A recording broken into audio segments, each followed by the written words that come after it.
This is Fantology. You may have heard of us. All right, what's up, Outcast? This is Steven, your host with Fantology Podcast, with my lifelong friend, Josh, talking about the hit Netflix TV show, Wednesday. A little bit of a different brand for us.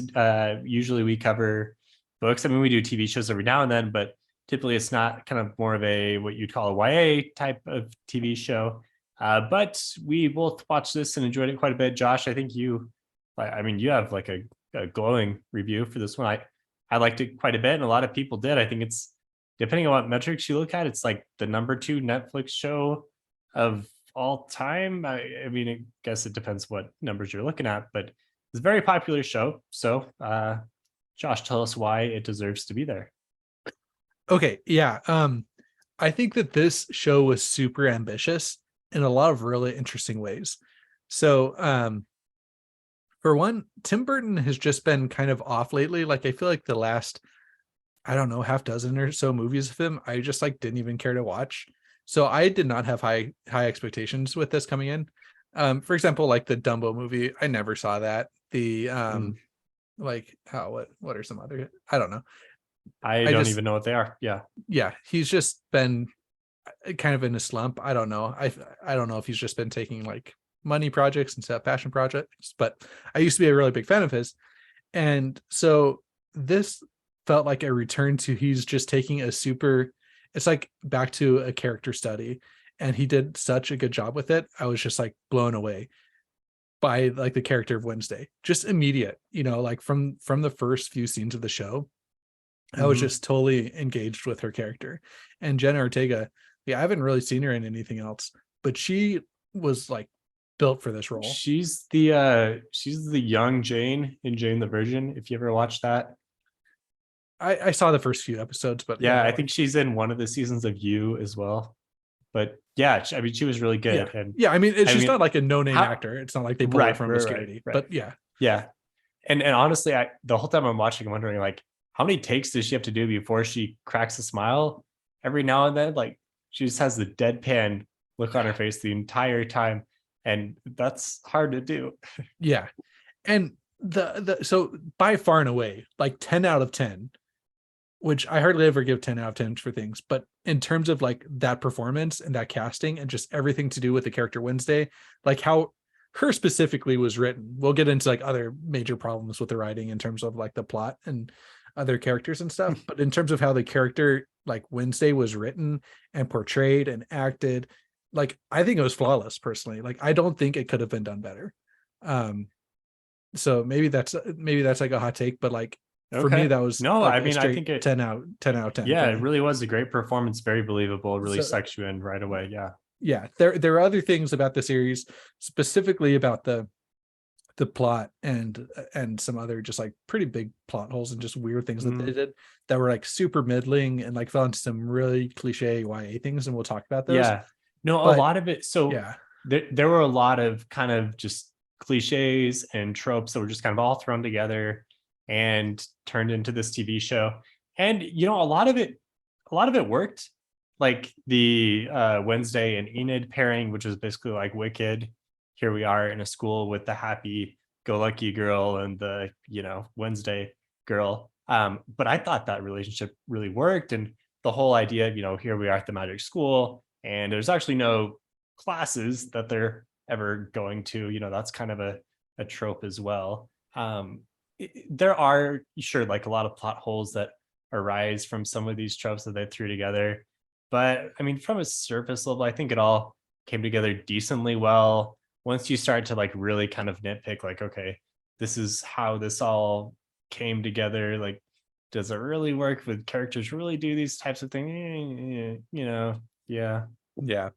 And I'm sure we'll get to those, but like just macro view, the other thing that worked extremely well was, and these are kind of linked in my mind for this show specifically, but was the setting and ambiance that they created. Like both with Jericho and with Nevermore, and with like the woods around, just like all the settings were just so well done. But also like the cinematography, it really was like you brought Tim Burton's like just straight out of some of classic movies and his total skill as a filmmaker and like put it into a TV show, which was really well done, I thought.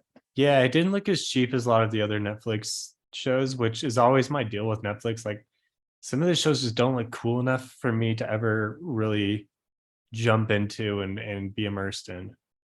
Yeah, I thought it was a real, like, specifically comparing it to like Amazon's projects like Rings of Power and Wheel of Time. Like they just need to learn that not everything needs to be like super garishly like well lit and see every detail of every corner of the room.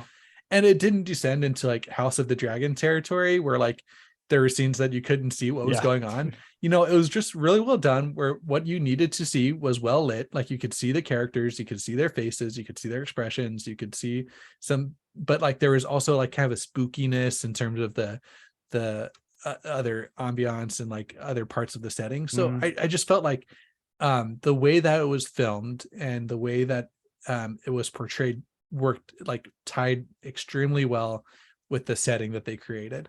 And I really, really appreciated that. Yeah, that's well said. So did you ever see comparable CW shows like Riverdale, for example? That's the one that I think is a pretty natural comparison. Super comparable to Riverdale. Yeah.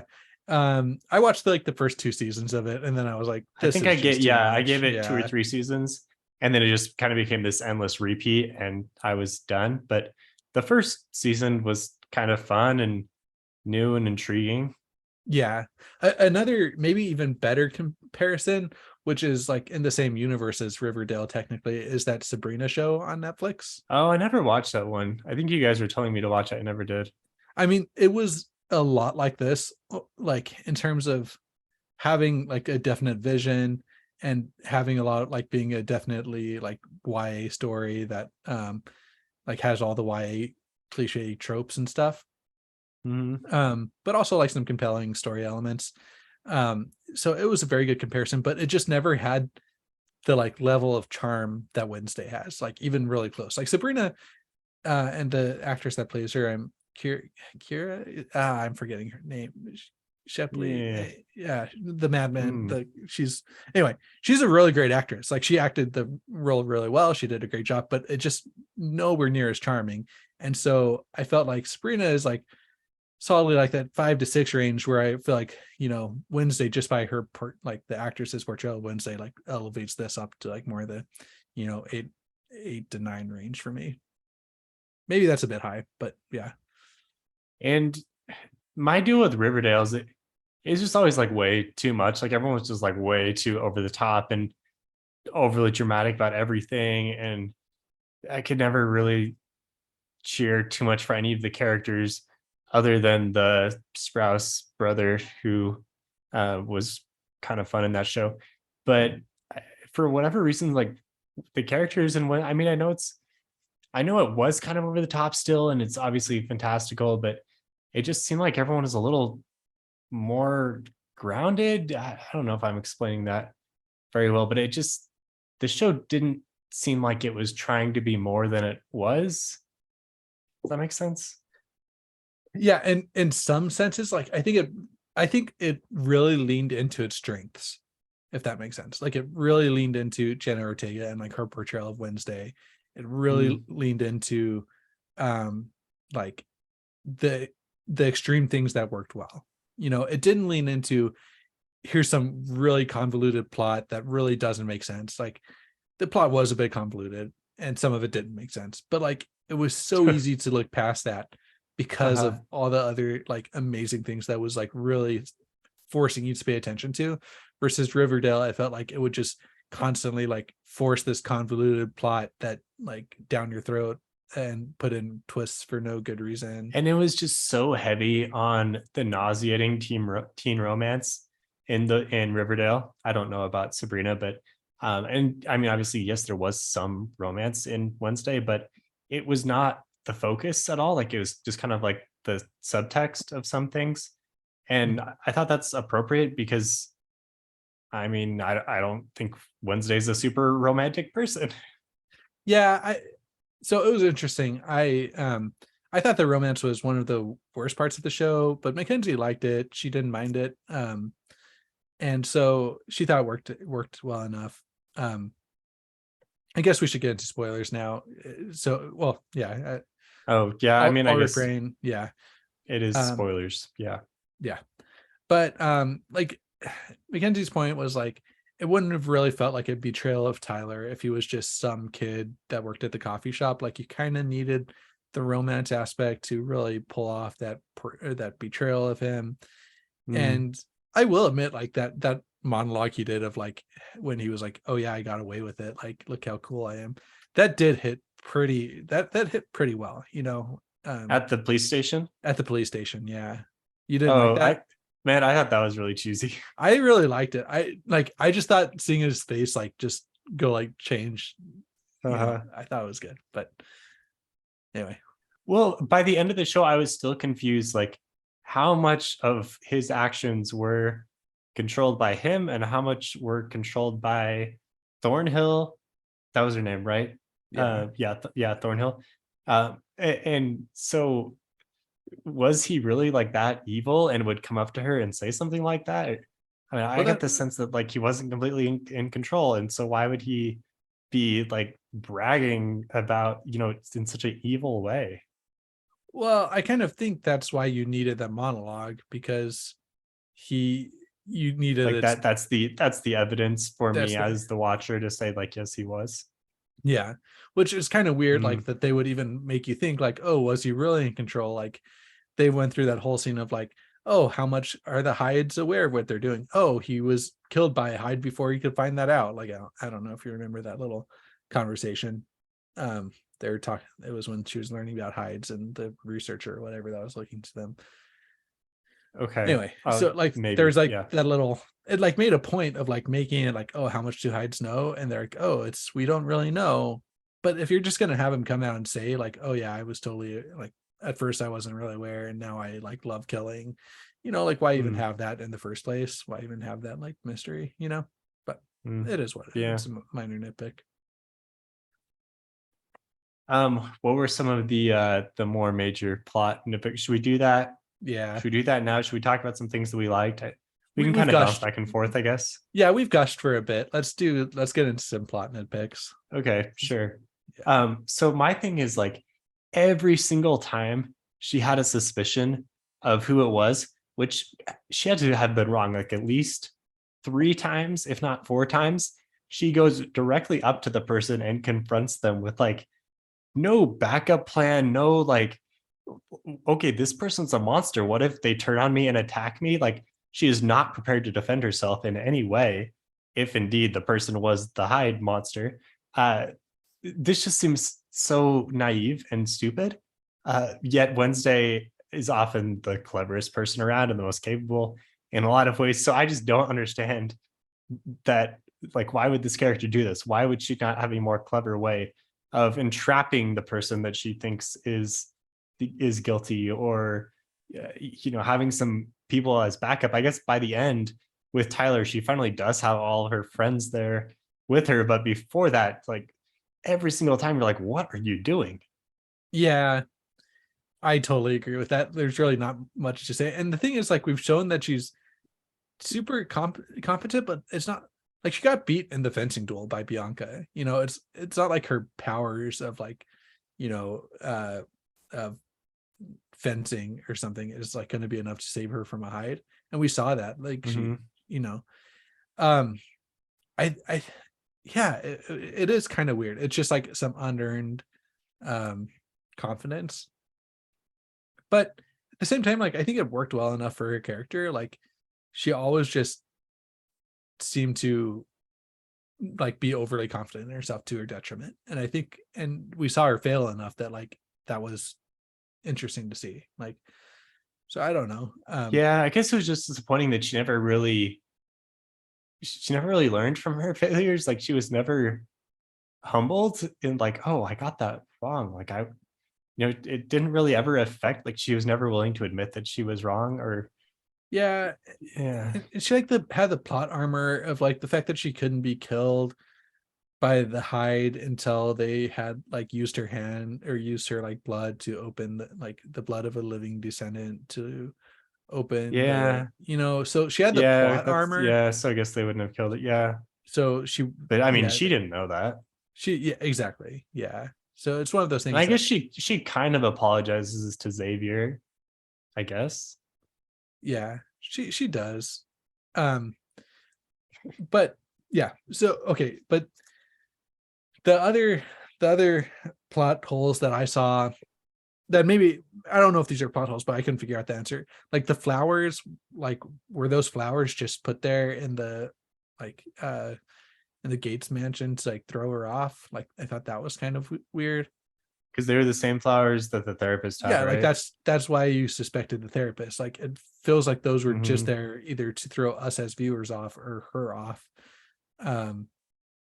But like there's really no other, maybe people can help me out in the comments, but I couldn't really think of any other like explanation besides just like making like, I could see Miss Thornhill doing that to make her think it was the therapist lady. But Oh, that I was mean, kind is of that the weird. same type of thing with Xavier? Like Yeah, the that was the other thing. being framed?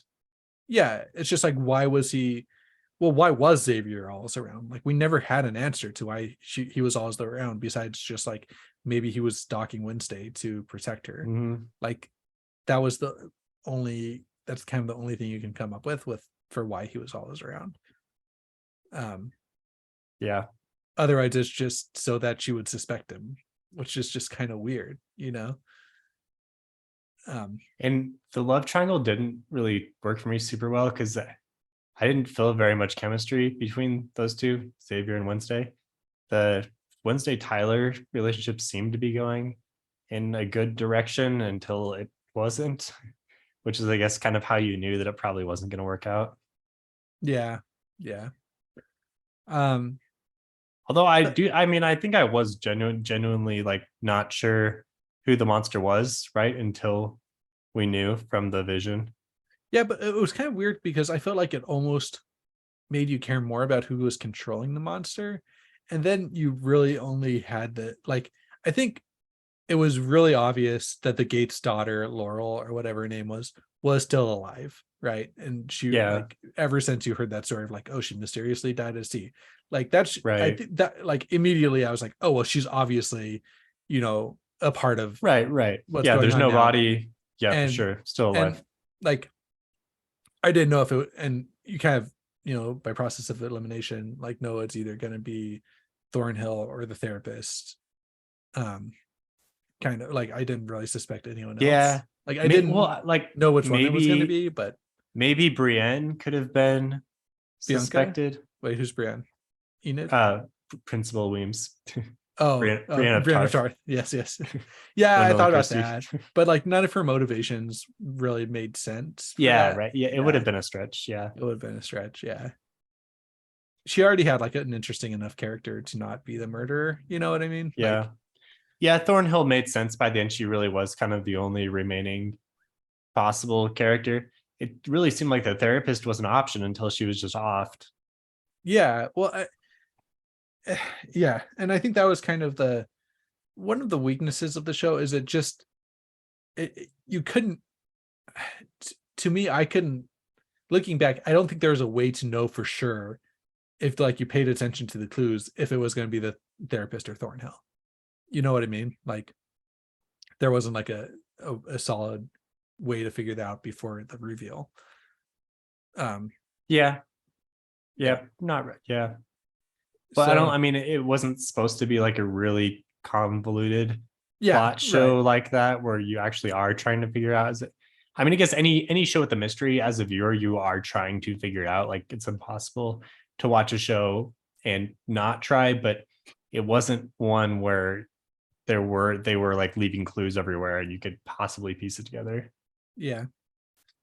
Some other things that didn't really work for me, like, was the backstory with her parents, and them being the ones that murdered the Yeah, there's kid, some definite filler like through that just felt episodes, like like pure filler. Yeah.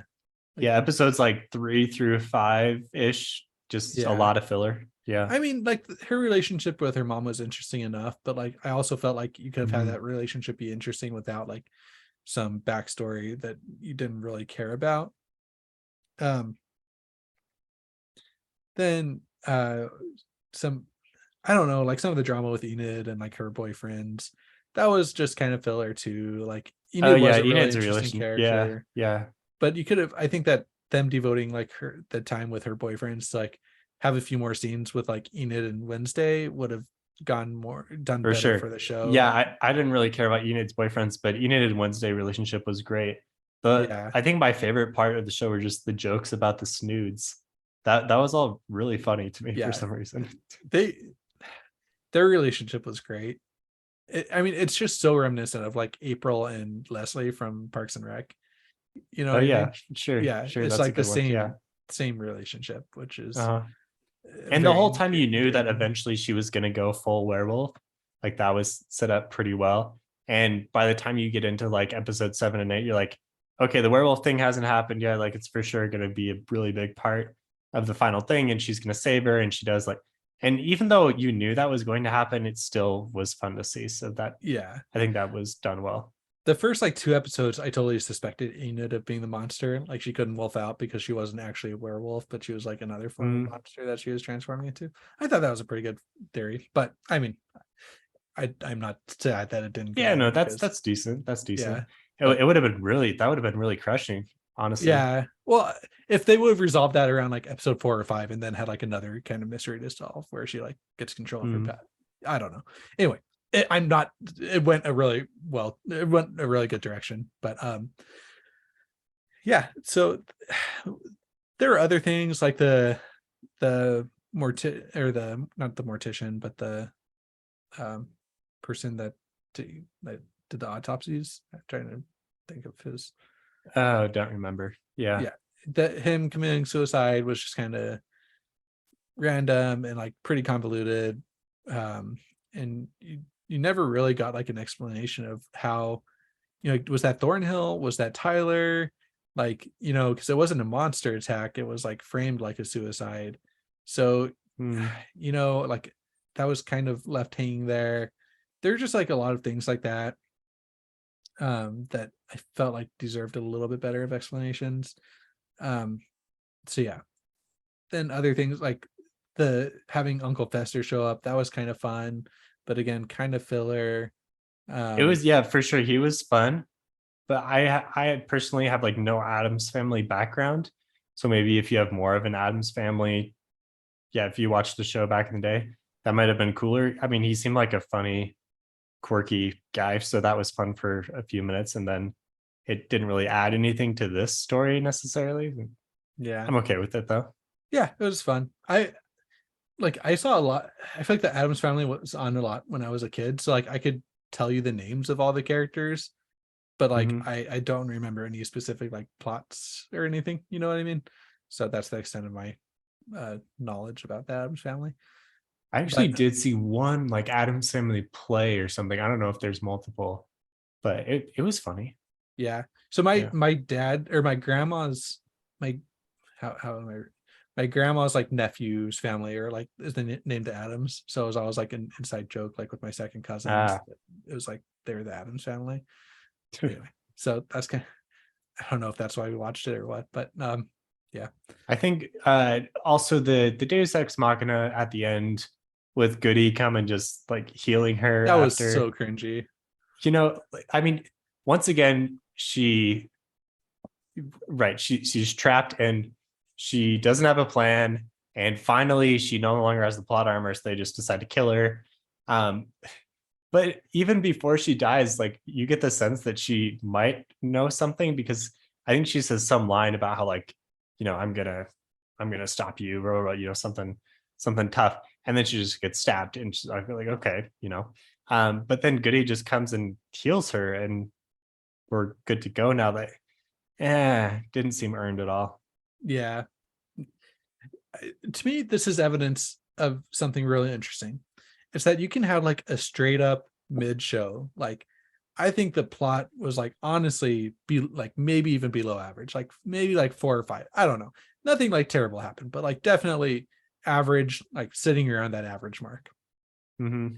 But when you really do some things well with the character work and the setting, if you do like one or two things really, really well, and then do everything else like not terribly, then you have a good show. You know what I mean? Like you have a show that a lot of people are gonna like, myself included. So like I don't know if that can be like a takeaway for me if I just now pay more attention to that and like see if there is going to be like one of those things I really, really like about the show. Um Yeah, on an unrelated note, I'm going to see Avatar 2 this weekend. Completely. Yeah. Do you have tickets for that already? Like, are you? No, not yet, but I'm planning on seeing it. Nice. That may or may not actually happen, but yeah, I'm excited to see the show. But like you say, it's probably going to be a B level plot, if that, but a lot of other really good things. Yeah, if you're saying through like a viewing experience being completely blown away by the setting and the visual effects, and the acting is good and the plot is fine, then like it's going to be you're going to have a good time. It does make you think like, man, if they spend all of this time working on these special effects and the actors are doing all this performance and everything, like why can't they write something more interesting? And I guess that leads you to the conclusion that writing something interesting is pretty dang hard. Well, okay. Again, looking at this at a macro level, I think that they probably thought that they had something really interesting. You know what I mean? They had a lot of threads that connected together. They had like the Gates family. Yeah. They had the like what's the old guy's name that died? The Goody versus Crack. Kraken something. Yeah. They had like that thread. They had the Gates family thread. They had the backstory with her parents. They had like Bianca and like the cult, like Bianca's family cult. Like they had a lot of like really kind of like on a macro level, pretty things that could have been really interesting. And they were all like decently well executed, but like just how they all played out was not great. So I think that like on a macro level, going maybe even like reading the script or something, I don't know, but like you could see how those things could all really work to come to a really satisfying, conclusion. But for whatever reason, it just didn't. I don't know. It was kind of weird. But we really like the show. Yeah, we like this show enough to do an episode of Phantology podcast about it, which we don't usually do for like not like straight fantasy adaptations of like books and stuff. We hardly ever do those kind of show reviews. There was magic. It qualifies. We're in the right genre. Oh, we're in the right genre, but like we don't, typically the only shows we review are like, Wheel of Time and Lord of the Rings and House of the Dragon, Game of Thrones stuff. Let me make one connection between this show and my favorite fantasy book, The Name of the Wind. I thought Jericho and Nevermore, the relationship between the magical school and the town outside full of normal people that don't like the people at the magical school, but the people at the magical school are always going over into the normal town and hanging out. Like that was totally the same kind of setup as the university in Imre in The Name of the Wind. So it's solid. There's that. Yeah. That's the level of analysis that Phantology can bring you about Wednesday. Wednesday is basically the same as oh crap. The Name of the Wind. Yeah. Patrick Rothfuss. Yeah. I think Quoth is kind of like Wednesday is kind of a goth version of Quoth. I could see it. You're not wrong. Like just really witty comebacks. I don't know if you're right, but you're not necessarily wrong. Okay, hyper competent. A goth version. Yeah, hyper competent, really witty comments all the time. But Quoth would never go straight up to someone who he's suspected of murder and say, "You're the murderer. I'm gonna stop you," with no plan. Okay, you're correct. Yeah, okay, fair enough. But so with slightly better writing, Wednesday could be Quoth. Yeah. All right, Patrick Rothfuss, make it happen. Hop on Wednesday season 2. Nice. All right, thanks for watching. Hopefully that was entertaining. Our little off the wall take on Wednesday. If you want to support the show, you can do that on Patreon. And what else? If you want to talk to us on Discord, then feel free to do that. Invites are in the episode description. And just drop us a comment on YouTube as well and let us know what we missed. I mean, we watched the show casually, but I'm sure there's plenty of details. And we outlined a lot of plot holes that are maybe filled. I don't know. Let us know how you would fill them. Yeah, if you can answer the questions about the flowers and why Xavier resolves around, that's what I want to answer. So yeah. Nice. All right. Thanks, Josh. See you guys Thanks, later. Steven.